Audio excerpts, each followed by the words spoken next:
Welcome to social post. నేను Nihal. NRI investments. So ఇప్పుడు NRIs ఎవరైతే ఉన్నారో వాళ్ళు ఇండియాలోనే మ్యూచువల్ ఫండ్స్ మీద ఇన్వెస్ట్ చేయాలంటే ఎలా చేయాలి? దీని గురించి మాట్లాడడానికి చంద్రశేఖర్ గారు ఉన్నారు. Mutual fund distributor. సార్‌తో మనం మాట్లాడదాం. Hello sir, welcome to social post. Hello Nihal గారు. సార్ ఇప్పుడు వేరే దేశాల్లో ఉంటారు. సో వాళ్ళందరూ ఇండియాలోన మ్యూచువల్ ఫండ్స్ మీద ఇన్వెస్ట్ చేయాలంటే సో దానికి ప్రొసీజర్ ఎలా ఉండిద్ది? వాళ్ళ పోర్ట్‌ఫోలియో ఎలా బిల్డ్ చేయాలి? నిహాల్ గారు, మంచి సబ్జెక్ట్ అండి ఇది.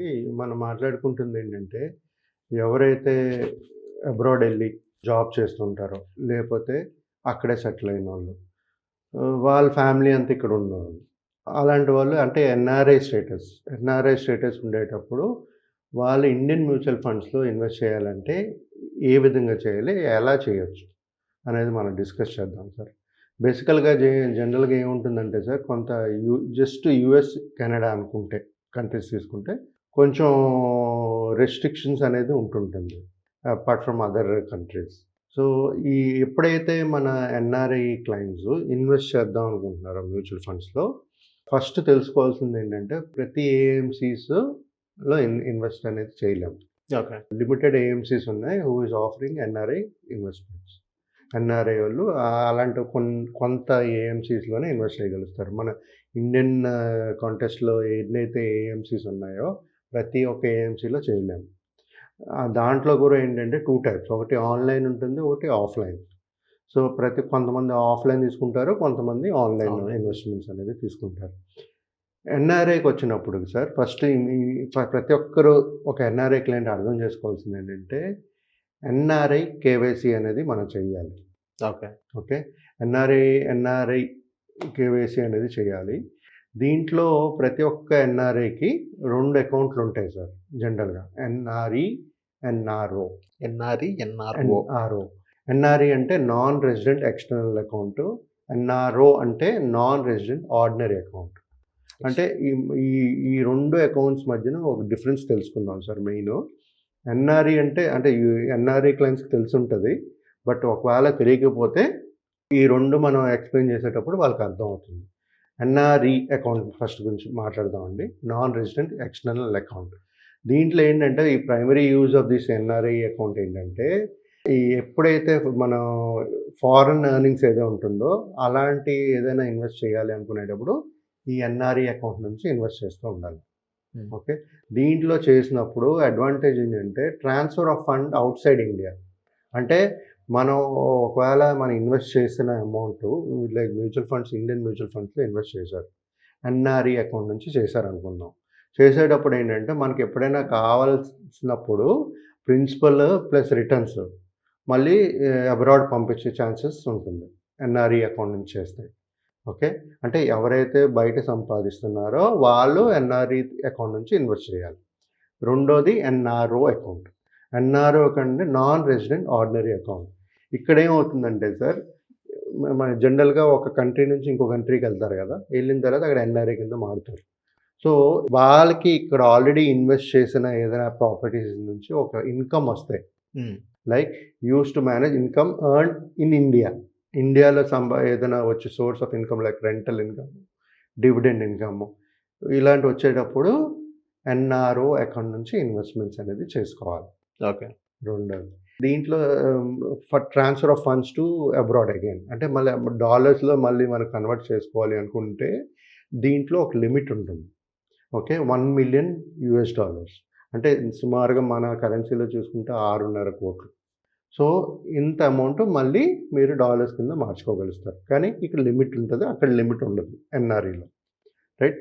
ఎన్ఆర్ఓలో ఏంటి, మనకి ఇండియాలో వచ్చిన ఇన్కమ్‌ని చేయాలనుకునేటప్పుడు ఎన్ఆర్ఓ.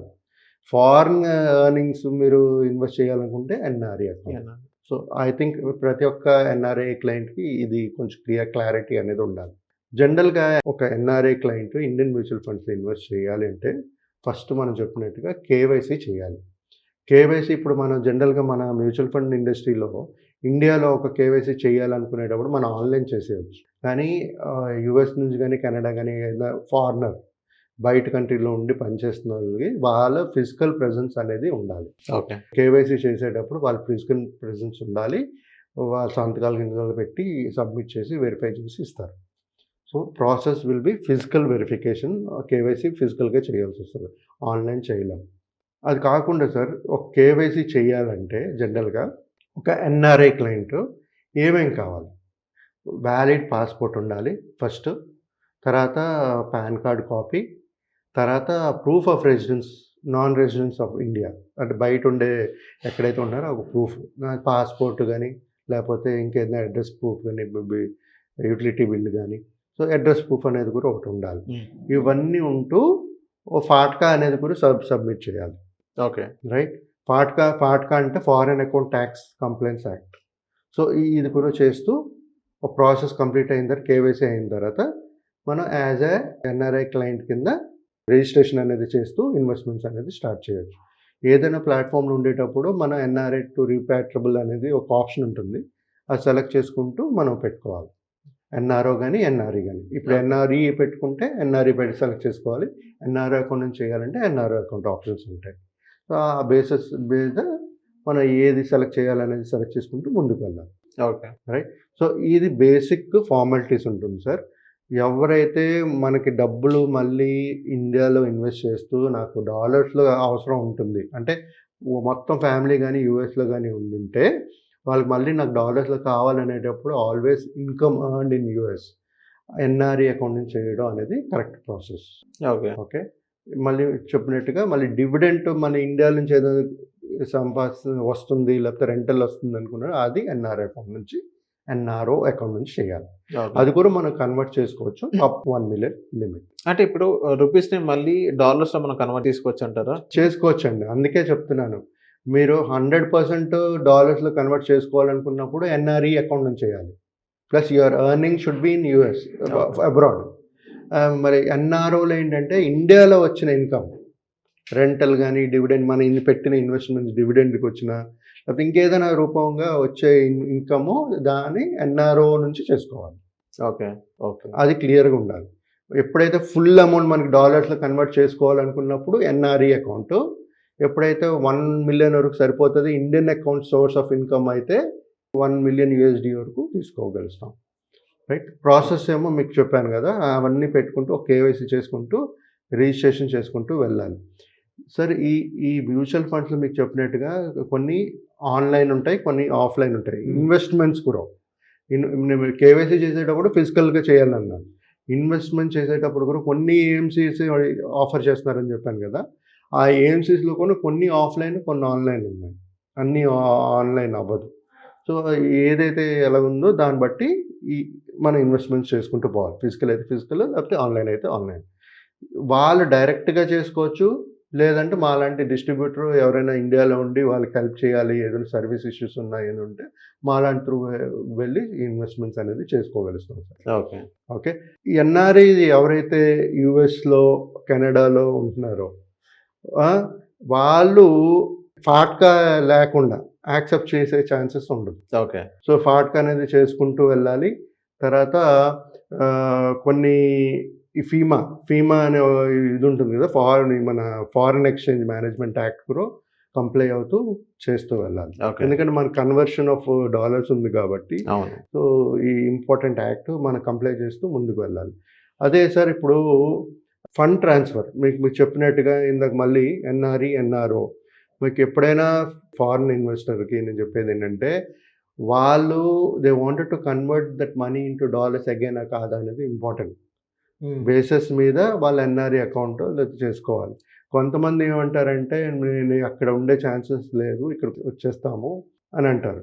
సో, వాళ్ళేంటంటే మన సేవింగ్స్ అకౌంట్ నుంచి చేయొచ్చు అని అడుగుతారు Indian account. But your earning is in US dollar. Okay. US డాలర్‌లో some other country currency. So, అలాంటప్పుడు ఎన్ఆర్‌ఈ, ఎన్ఆర్ఓ అకౌంట్ చేసుకుంటూ కంప్లైన్సెస్ ఫాలో అవుతూ ఇన్వెస్ట్ చేయడం వల్ల మనకి ట్రాన్సాక్షన్ స్మూత్‌గా వెళ్తది. మళ్ళీ ఫ్యూచర్‌లో మీరు ఒకవేళ వచ్చేయాలనుకున్నా సరే మనం కన్వర్ట్ చేసుకోవచ్చు ఎన్ఆర్‌ఈ, సార్ ఎన్ఆర్ఓ. ఇప్పుడు నాన్ ఎన్ఆర్ఐస్ ఎవరైతే ఉన్నారో సో, అక్కడ అక్కడ సర్టిఫైడ్ వాళ్ళు ఉంటారు. మొత్తం ఇప్పుడు ఎగ్జాంపుల్ తీసుకున్న అమెరికాలో గ్రీన్ కార్డ్ ఎగ్జాంపుల్. ఎవరైతే గ్రీన్ కార్డ్ రానోళ్ళు ఎవరైతే ఉన్నారో ఇండియన్ ఆధార్ కార్డ్ ఎవరైతే ఉందో వాళ్ళ సిటిజన్‌షిప్‌గా ఇండియా. సో, వాళ్ళు ఈ ప్రాసెస్ కాకుండా నార్మల్‌గానే మనలాగే పాన్ కార్డ్ అలాగే పెట్టుకోవచ్చని నేను అంటారు. అదే అన్నాను సార్. ఇందాక మీకు సేవింగ్స్ అకౌంట్ నుంచి కొంతమంది అదే అంటున్నా. చేయాలనుకుంటారు కదా! నాకు ఆ పాయింట్ గుర్తొచ్చింది. సో, సేవింగ్స్ అకౌంట్ నుంచి కొంతమంది అలాగంటారు. ఎందుకంటే నాకు అక్కడ ఉండే ప్లానింగ్ లేదండి. నేను ఇండియాకి వచ్చేస్తాను తర్వాత అంటారు. But your earnings is in dollars కదా. అవును. యువర్ స్టేటస్ ఎన్ఆర్ఐ కాదా చూసుకోండి. ఎన్ఆర్ఐ కాకపోతే then you can do it. But if it is NRI status obviously you have to go with NRI account. మీకు ఎన్ఆర్ఐ అకౌంట్ ఈ మొత్తం problem ఏమి ఉండదు కదా. అకౌంటబిలిటీ ఉంటుంది సార్ ఇండియాకి వాళ్ళకి, వాళ్ళు ఎక్కడ ఏం చేసినా కానీ మీకు ప్రాబ్లం ఏమి ఉండదు సార్. ఇప్పుడు ఎన్ఆర్ఐ అకౌంట్ ఓపెన్ చేస్తారు, ఎలాగో కంపల్సరీగా ఉండాలి. సో ఉండేటప్పుడు మీరు ఒకవేళ ఇండియాకి వచ్చారా అనుకోండి, you can convert that NRI account to, మీరు కొన్ని ఎప్పుడైతే ఎన్ఆర్ఐ స్టేటస్ కోల్పోతారో you will convert into savings. Charges ఎలా ఉంటాయి సార్ దానికి కన్వర్ట్ చేయడానికి? అది బ్యాంక్ అడగాలి sir. Bank to bank variation. ఒకసారి మీరు యుఎస్ నుంచి బయటకు వచ్చి ఇండియాకి వచ్చారు అన్నప్పుడు ఆటోమేటిక్గా ఎంతో సమయం ఉంటుంది. ఆ సమయంలో ఆటోమేటిక్గా మీకు అక్కడ డబ్బులు రిమిటెన్స్ అవ్వకపోతుంటే ఆటోమేటిక్గా సేవింగ్స్ అకౌంట్ కింద కన్వర్ట్ అవుతుంది. లేదు వాళ్ళైనా వచ్చేసిన తర్వాత వెళ్ళి ఒకసారి చెప్తే నేను ఇంకా అక్కడ నా ఎర్నింగ్స్ లేదు అనుకున్నప్పుడు వెళ్ళి ఇంటిమేట్ చేస్తే వాళ్ళు ఫార్మాలిటీ చేసి మళ్ళీ సేవింగ్స్ అకౌంట్ కింద మార్చేస్తారు. సో ఆ విధంగా ప్రతి ఒక్కరూ ఇన్వెస్ట్మెంట్స్ అనేది ఎన్ఆర్ఐ వాళ్ళు ప్లాన్ చేసుకుంటూ చేయొచ్చండి. సో ఓన్లీ ఛాలెంజ్ ఏంటంటే కేవైసీ అనేది ఇప్పుడు ఆన్లైన్ లేదు, ఫిజికల్ కేవైసీ ఉంది. మేబీ ఫ్యూచర్లో వస్తే కొంచెం బెటర్, ఈజీగా అయిపోతుంది. Okay. So thank you sir మా సోషల్ పోస్ట్ వచ్చినందుకు. థ్యాంక్ యూ నిహాల్ గారు. Thank you.